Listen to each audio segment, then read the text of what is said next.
A mysterious space object is hurtling towards Earth, and while it could just be a comet, a renowned theoretical physicist is pushing the possibility that it could be a nuclear-powered spacecraft.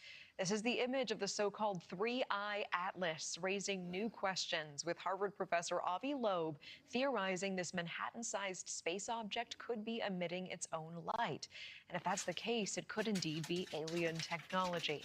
Adding to the mystery, Three-Eye Atlas also appearing to lack something all comets have in common, a tail. So what exactly could this be, and are we ready for it? Professor Avi Loeb is joining us live, head of the Galileo Project, best-selling author. Professor, always good to see you. Thanks for making the time tonight. Thanks for having me, Natasha. So, Professor Loeb, talk to me about this best photo we have of this object and the glow of light you describe. What makes you think that this could be nuclear-powered? Well, we don't have evidence for nuclear power, but we have evidence that